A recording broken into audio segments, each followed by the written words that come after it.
红旗可以说是大家很熟悉的一个自家的品牌了吧？它可以说是国产的骄傲。最近期有一款新车在国内上市了，车迷都很急切的想知道新车的具体情况。毕竟红旗 L 系列的车都是很少的，没有点钱都是买不起的哦。在网上关于 L 系列的车非常少，虽然价格和劳斯莱斯差不多，但是在中国买红旗肯定是比劳斯莱斯更加有面子啊！大家说是不是呢？网上流传一句有趣的话：买得起劳斯莱斯，未必买得起红旗。从这句话我们就可以看出，网友们对红旗的评价是非常高的。新款红旗 H5 系列也是备受欢迎。这款车上市之后，虽然在某些方面有很大的争议，但是在这个价格的车子之中，已经算是很棒的了。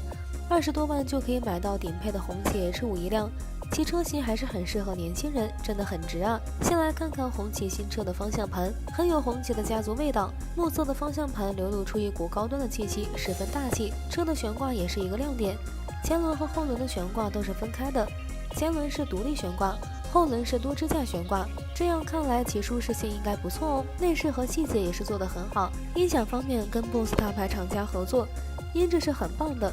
中控有一块大大的触摸屏，非常适合年轻小伙子。总的来说，这辆红旗真的是很不错。发动机方面 1.8T 的涡轮增压发动机，爆发出了185匹的马力。虽然马力不算大，但是这款红旗走的是舒适性了。配合这个变速箱，换挡也是非常流畅，一点顿挫感也没有。一位朋友开着这台红旗 H5 开了将近5000公里的路程，一点问题异响也没有。虽然动力没有这个价位其他车那么大，但他说这个舒适性绝对是秒杀大部分的汽车的，各种路况就可以应对得了。对比20几万的华晨宝马来说，简直就是秒杀嘛！不知道你有没有心动呢？